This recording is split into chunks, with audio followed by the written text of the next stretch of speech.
morning, everyone.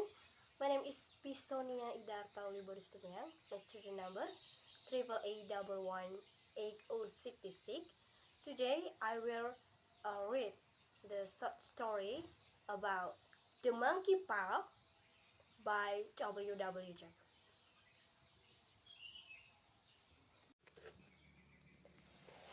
The Monkey Paw by W. Jacob. Without, the night was cold and wet, but in the small parlor of Alexandrian Pillar, the blame were drawn and the fire burned brightly. Father and son were at chess. The farmer, who possessed ideas about the camp involving radical change, putting his king into such sharp and unnecessary peril that it even proved coming from the white-haired old lady knitting pleasantly by the fire. "Hark at the wine," said Mr. White, who, having seen a fatal mistake after it was too late, was amiably desirous of preventing his son from saying it. "I'm listening," said the latter, grimly surveying the board as he stretched out his hand. "Check!" "I should hardly think that had come tonight," said his father, with his hand pointed over the board. "Mate," replied the son, "that's the worst of living so far," bawled Mr. White, with sudden and unlooked-for violence. "Of all the beastly, uselessly out of the way places to live in, this is the worst. Beds way a book, and the roots a torrent. I don't know what people are thinking about. I suppose because only 2 houses on the road are late, they think it doesn't matter." "Never mind, dear," said his wife sternly. "Perhaps you'll win the next one." Mr. White looked up softly, just in time to intercept a knowing glance between mother and son. The word died away on his lips, and he hid a jilted grin in his thin gray beard. "There he is," said Herbert White, as the gate banged so loudly and heavy footsteps came toward the door.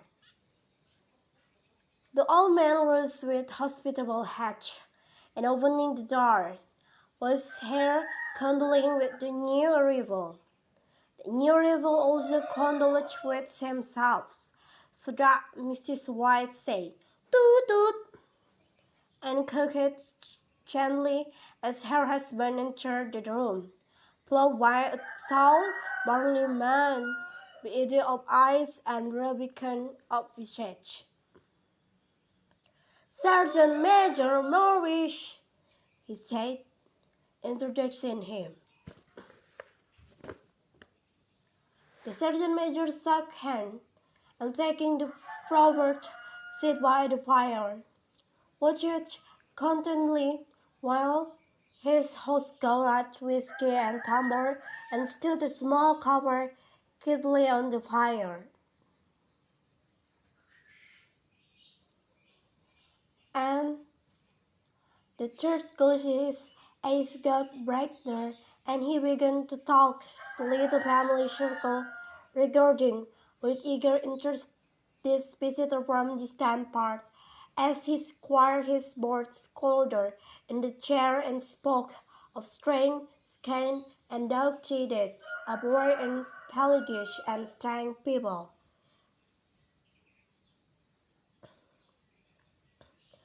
21 years of age?" said Mr. White, nodding at his wife and son. When he ran away, he was asleep up a yard in the warehouse. No, look at him. He don't look to have taken much harm, said Mr. White politely. I like to go to India myself, said the old man. Just look round a bit, you know. Better where you are, said the sergeant major, shaking his head. He put down the empty glass and second softly shook it again.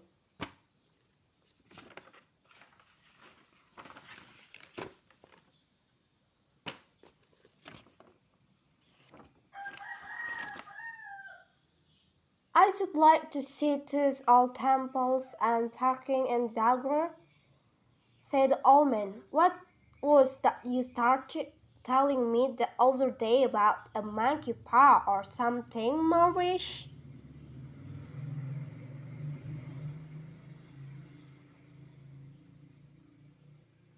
Nothing, said the soldier hastily.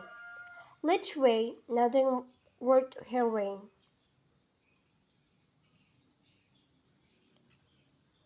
Monkey paw? Said Mrs. White curiously. Well, it's just a bit of what you may call magic, perhaps, said the sergeant major offhandedly. His listener leaned forward eagerly. The visitor absently put his empty glass to his lips and then set it down again. His host filled it for him. To look at, said the sergeant major, fumbling in his pocket. It's just an ordinary little paw. Try to a mummy. He took something out of his pocket and proffered it. Mrs. White drew back with a grimace, but her son, taking it, examined it curiously. And what is there special about it? Inquired Mr. White as he took it from his son, and having examined it, placed it on the table.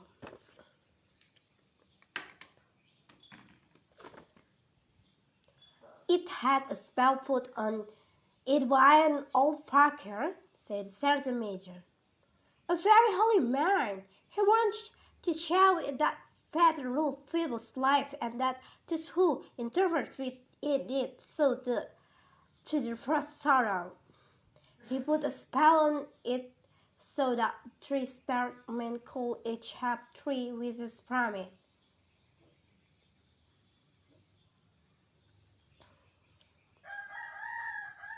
His manner was so impressive that his hearers were conscious that their like jarred somewhat. Well, why don't you have 3, sir? Said Herbert White cleverly. The soldiers regarded him in the way that middle-aged is wont to regard presumptuous youth. I have, he said quietly, and his blotchy face whitened. And did you really have the 3 wishes granted? Asked Mrs. White. I did, said the sergeant major, and his glass tapped against his strong chest. And has anybody else wished? Inquired the old lady.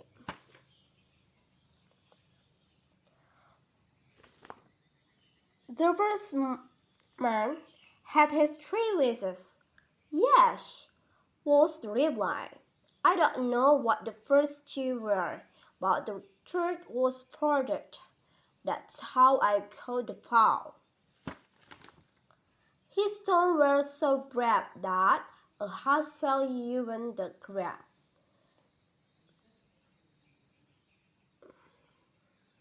If you had your 3 wishes, it's not good to you now.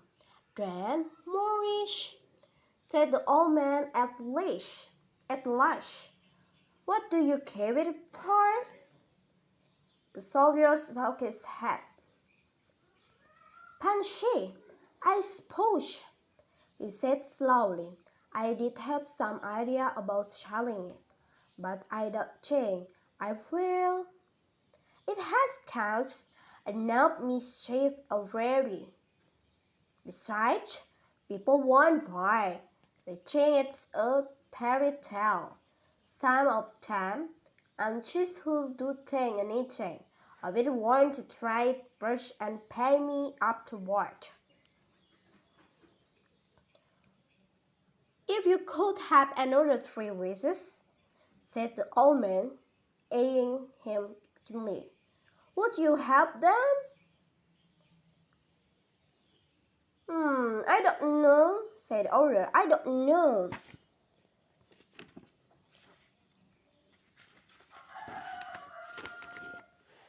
He took the paw and dangling it between his prime finger and thumb, suddenly threw it even the fire, wet with a slight cry, stooped down and snatched it up.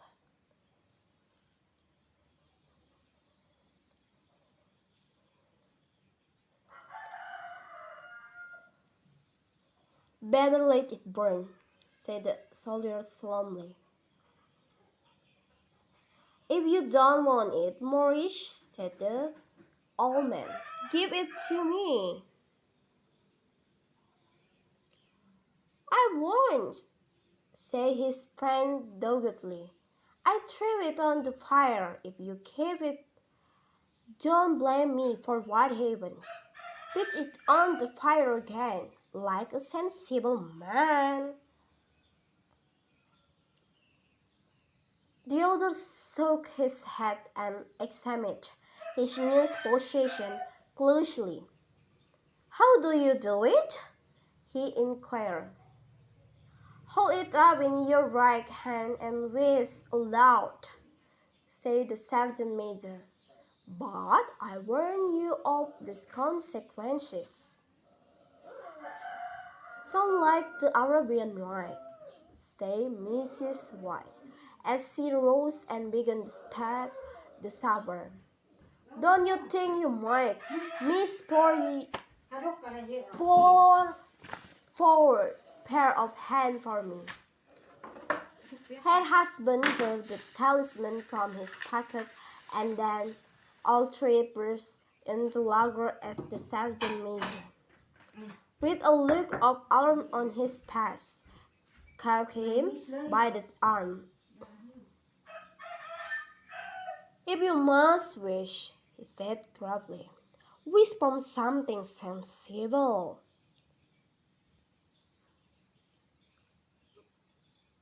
Mr. White dropped it back into his pocket and placing chair, motioned his friend to the table.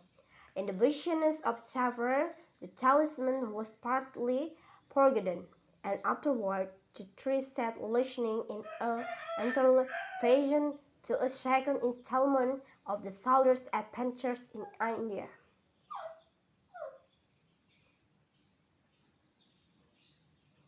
If the tale about the monkey paw is not more truthful than this he has been telling us, said Harold, as the door closed behind their case, just in time for him to catch the last train. We shan't make much out of it. Did you give him anything for it, father? Inquired Mrs. White, regarding her husband closely. A trifle, said he, coloring slightly. He didn't want, but I made him take it, and he praised me again to throw it away.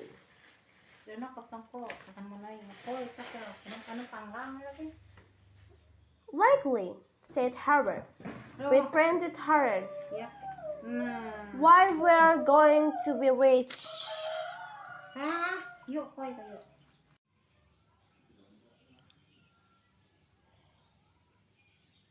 And famished and happy, wish to be an emperor. Father, to begin with, then you can't be handfake. He darted round the table, pushed by the malignant Mrs. White arm with an antimacassar. Mr. White took the paw from his pocket and eyed it dubiously. I don't know what to whisper, and that's a pack, he said slowly. It seems to me I've got all I want. If you only clear the house, you'd be quite happy, wouldn't you? Said Herbert, with his hand on his shoulder. Well, wish for £200, then let's just do it.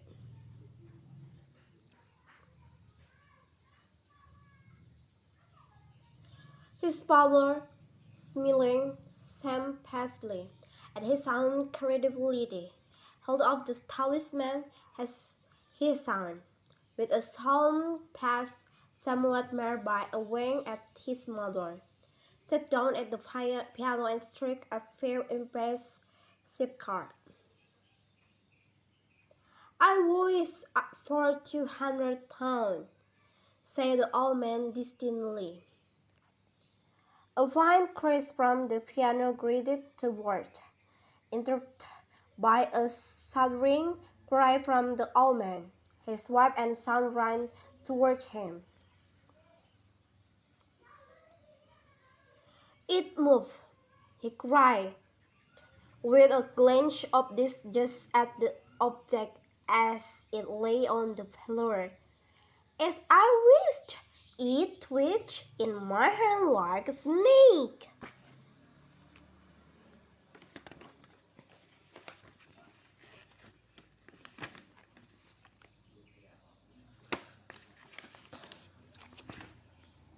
Well, I don't see the money, said his son, as he picked it up and placed it on the table. And I bet I never shall.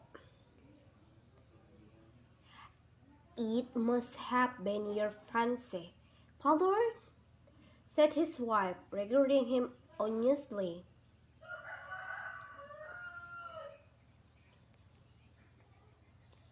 He shook his head. Never mind, he took. Never mind, took. There's no harm done. But it got me a shock all the same. They sat down by the fire again while the two men finished their pipes. Outside, the wind was higher than ever, and the old man started nervously at the sound of a door banging upstairs.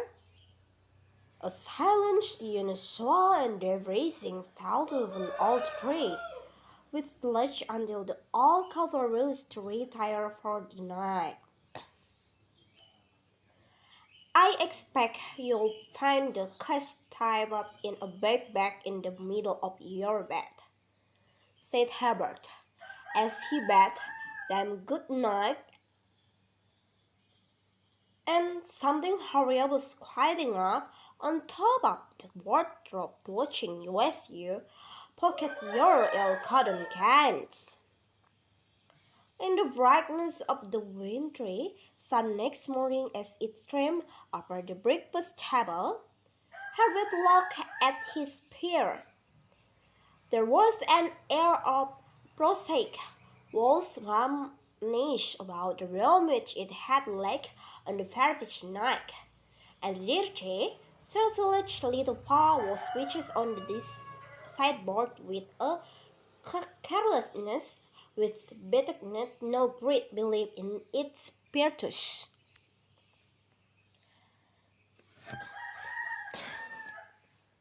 I suppose old soldiers are the same, said Mrs. White. The idea of our listening to such nonsense. How could Mrs. be granted in this chain? And if you take cold, how could £200 hard year power? Make drop on his head from the sky, said the pre-Polish Herbert. Maurice said the thing happened so naturally, said his father, that you might, if you so wish, attribute it to coincidence.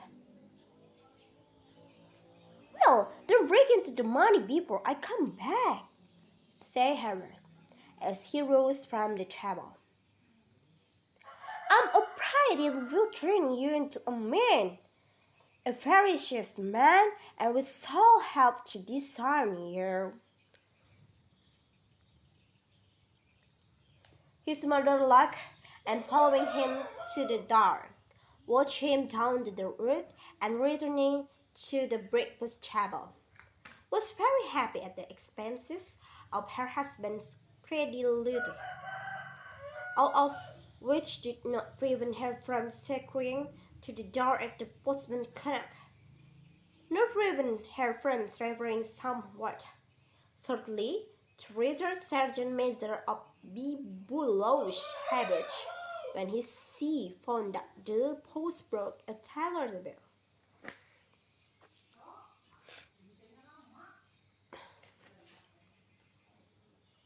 Herbert will have some more of his funny remark, I expect, when he comes home, she said as they sat at dinner. I dare say, said Mr. White, pouring himself a samber. But for all that, the thing moved in my hand that I will sever too.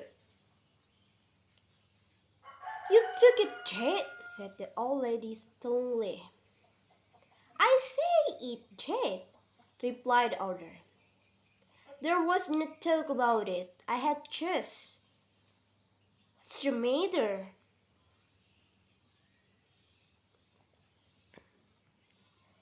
His wife made no reply. She was watching the mysterious movement of a man outside, who, peering in an undecided patient at the house, appeared to be trying to make up his mind to enter, in mental connection with the £200. She noticed that the stance was well dressed and wore a silk hat of glossy neatness. 3 times he paused at the cab, and then walked on again. The 4th time he stood with his hand over it, and then, with sudden resolution, flung it open and looked up the part. Mrs. White at the same moment placed her hand behind her, and heartily unfastening the string of her apron. But that usable article of apparel beneath the cushion of her chair.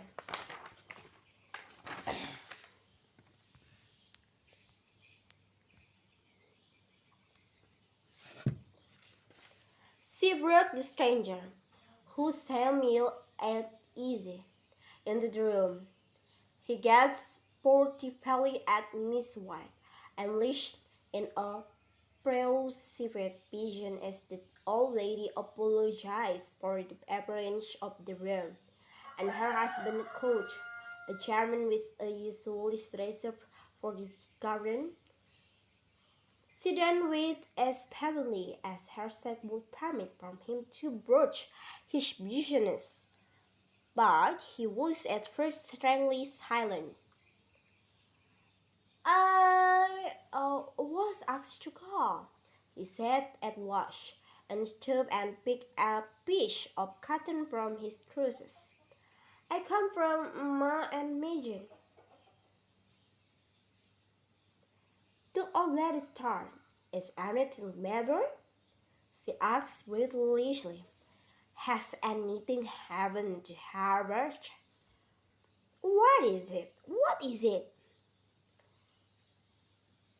Her husband interposed.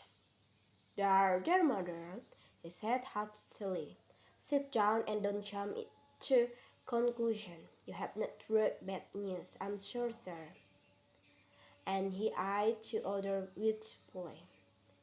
I'm sorry, began the visitor. It is here, he hard, demanded the mother.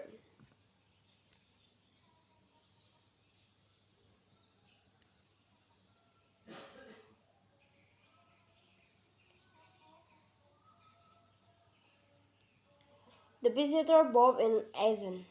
Badly hurt, he said quietly, but he is not in any pain. Oh, thank God, said the old woman, clasping her hand. Thank God for that. Thank! She broke up suddenly as the sinister meaning of the Assyrian stone opened her, and she saw the awful confirmation of her fear in the older average face. She caught her breath and turning to her slower with husband, laid her trembling out her even his. There was a long silence. He was caught in the masonry, said the visitor at length, in a long pause. Caught in the masonry? Repeated Mr. White in a dead passion. Yes, he said, staring blankly out the window and taking his wife's hand between his own. Brace it as he had been wont to do in their old courting day nearly 40 years before. He was caught in the masonry, said the visitor at length in a low voice.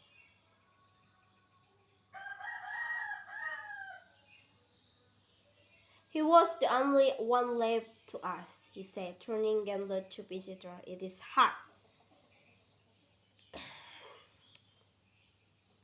The other cock and rising walked slowly to the window. The firm with me to convey their saintly sympathy with you in your great loss, he said, without looking around. I beg that you will understand I am only your servant and merely obeying ordering. There was no reply. The old woman was white, her eyes staring, and her breath inaudible. On the husband's face was a look such as his friend the sergeant might have cried to his first action.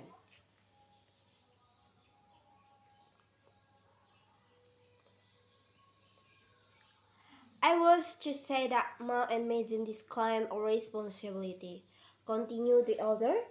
They admit no liability at all, but in consideration of your son's service that with the prison you were a certain sum as compensation. Mr. White dropped his wife's hand and rising to his pad, gazed with a look of horror at his visitor. His right lips have toward the word. How much? £200 was the answer. Unconscious of his wife's shirk, the old man smiled painfully, put out his hand like a stylish man, unwrapped it, and sensually shaped to the floor.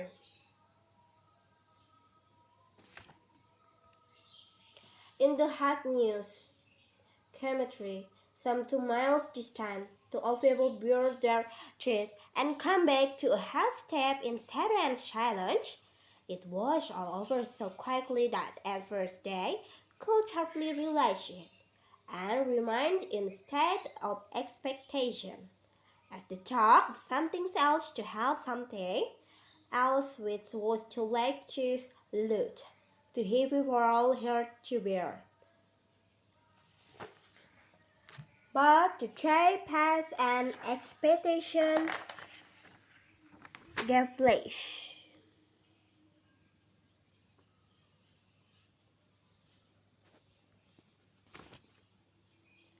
True resignation, the hopeless resignation of the whole.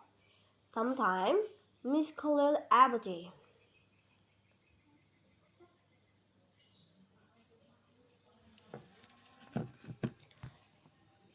Sometimes they hardly exchange a word. For now, they had nothing to talk about, and there they were alone to weariness. It was about a week after that. The old man, waking suddenly in the night, stretching out his hand and found himself alone. The room was in darkness, and the sound of soft weeping came from the window. He raised himself in bed and listened. "Come back," he said tenderly. "You will be cold.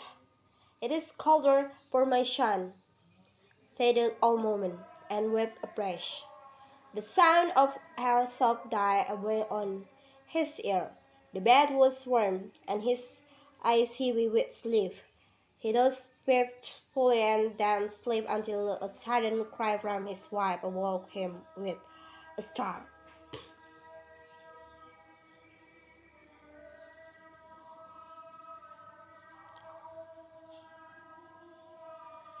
"The monkey paw!" she cried wildly. "The monkey paw!"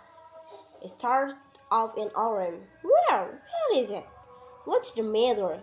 She came stumbling across the room toward him. "I want it," she said quietly. "You know, destroy it."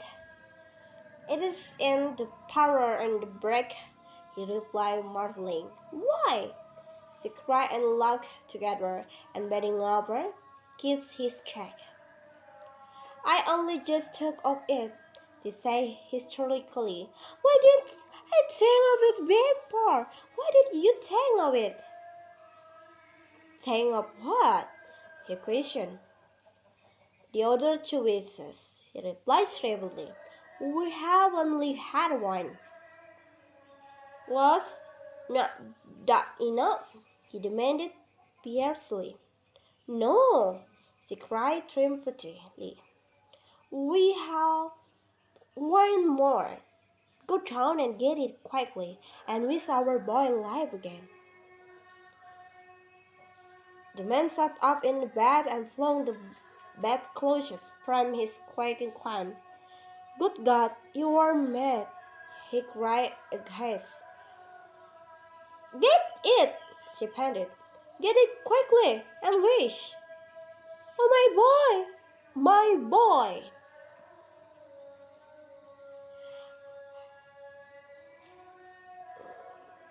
Her husband struck a match and lit the candle. "Get back to bed," he said unsteadily. "You don't know what you are saying." "We had the first wish granted," said the old woman perilously. "Why not the second?" A coincidence," stammered the old man. "Go and get it and wish," cried the old woman, and dragged him toward the door.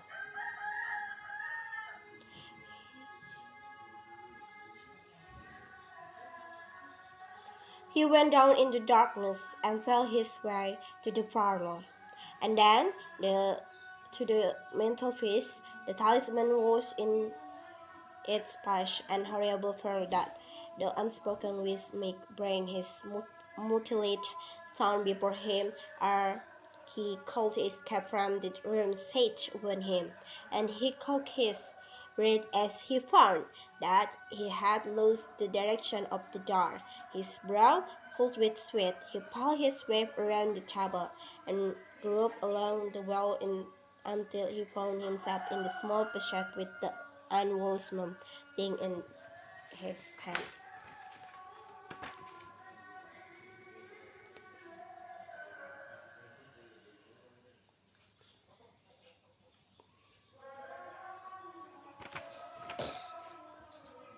Even his wife passed him, Chang, as He entered the room. It was wide and expansive, and to his peers seemed to have an unnatural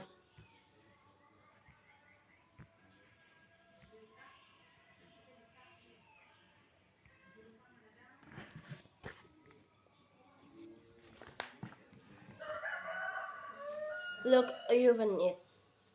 He was afraid of her. "Wish," she cried in a strong voice. "It is Polish and wicked," he faltered. "Wish!" repeated his wife. He raised his hand. "I wish my son alive again."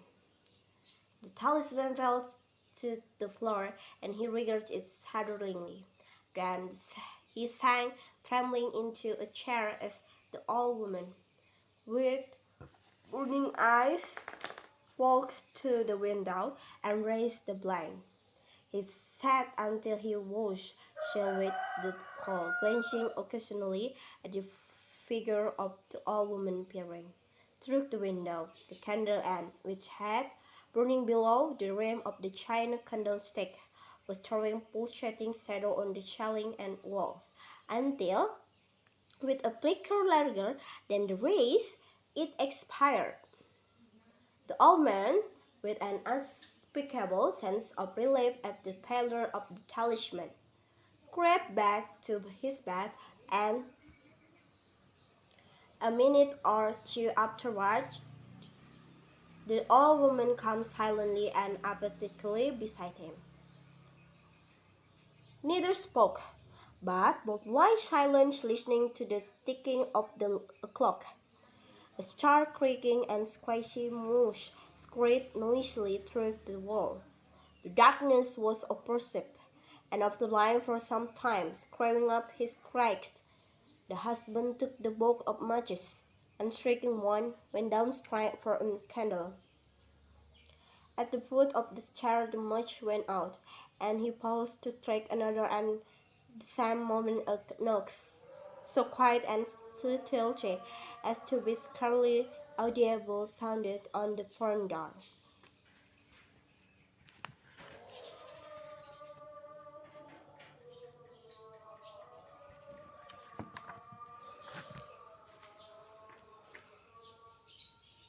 The matches fell from his hand. He stood motionless, his breath suspended until the knock was repeated. Then he turned and fell swiftly back to his room and closed the door behind him. A third knock sounded through the house. "What's that?" cried the old man, starting up. "A rat," said the old man in shaking tones. "A rat is past me on the stair." His wife sat up in a bed listening. A large knock resounded through the house. "It's Herbert!" she screamed. "It's Herbert!" She ran to the door, but her husband was before her, and catching her by the arm, held her tightly. "What are you going to do?" he whispered hoarsely. "It's my boy! It's Herbert!" she cried, strangling mechanically. "I forgot it was 2 miles away. What are you holding me for?" "Let's go. I must open the door." "For God's sake, don't let it in," cried the old man, trembling. "You're afraid of your own son," she cried strongly. "Let me go. I'm coming, Herbert, I'm coming." There was another knock and another. The old woman with a sudden wrench broke free and ran from the room. Her husband followed to the landing and called after her upling as she hurried downstairs. He heard the chain rattle back and the bottom bolt down slowly and steeply from the sack. Then the old woman's voice, strained and panting. "The bolt!" she cried loudly. "Come down! I can't reach it!"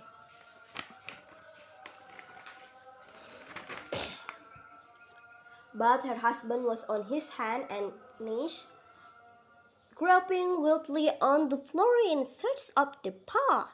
If he could only find it before the thing outside got it, a perfect sigh of no breath through the house, and he heard scarfing of a chair as his wife put it down in the pochette against the door. He heard the cracking of the ball as it came slowly back, and at the same moment he found the monkey paw, and frantically breathed his throat and last wish.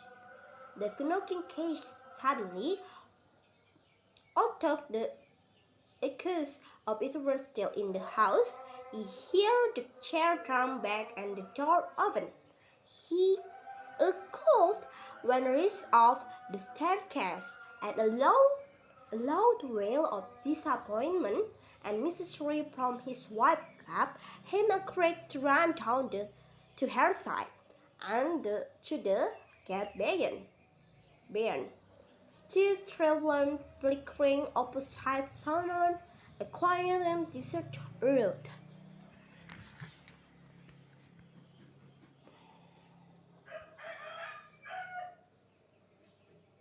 Mampus kamu. Dari tadi kan terekam kah?